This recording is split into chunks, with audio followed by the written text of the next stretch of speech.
Price Lord. இந்த நாளுக்கான தேவ வார்த்தை ஆதியாகம புஸ்தகம் 24ஆம் அதிகாரம் 56ஆம் வசனம். இதுல இப்படி ஒரு வார்த்தை வருது. கர்த்தர் என் பிரயாணத்தை வாய்க்க பண்ணி இருக்க நீங்கள் எனக்கு தடை செய்யாதிருங்கள்.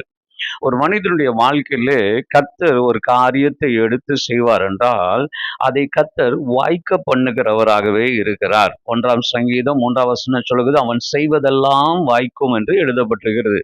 உங்களுடைய வாழ்க்கையில என்னுடைய வாழ்க்கையிலும் கர்த்தர் வாய்க்க பண்ணுவாராக. இந்த வேத பகுதியில எப்படி வாய்க்க பண்ணுகிறார் என்பதை நான் உங்களுக்கு சொல்ல போகிறேன்.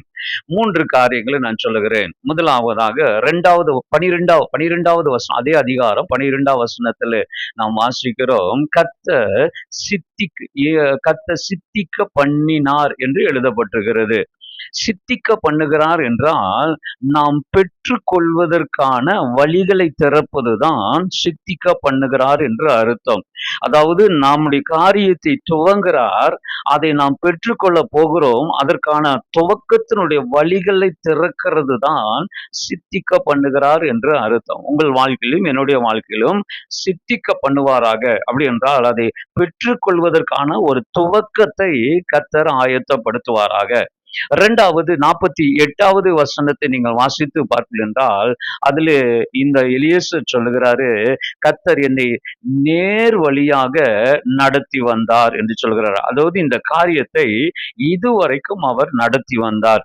நம்முடைய வாழ்க்கையிலும் துவங்கின ஆண்டவர் நிச்சயமாகவே அவ்வப்போது சில சூழ்நிலைகள் மாறினாலும் சரியான இடத்திற்கு சரியான வழிகளுக்கு நம்மை நடத்துவார்.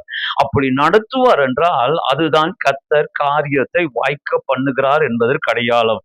இங்கே கர்த்தர் எலியேசரை நேர் வழியாக எந்த இடத்துக்கு போகணுமோ, யாரை பார்க்கணுமோ, குறிப்பாக அவன் என்ன எதிர்பார்த்தானோ அதை கரெக்டாக செய்கிறபடினாலே நேர் வழியாய் நடத்தினார். உங்களையும் கர்த்தர் நேர் வழியாக நடத்துவாராக.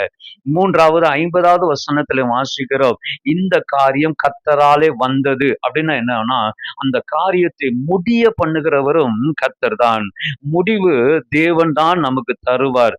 முடிய வைக்க பண்ணுகிறவரும் நம்முடைய ஆண்டவராய் இருக்கிறார்.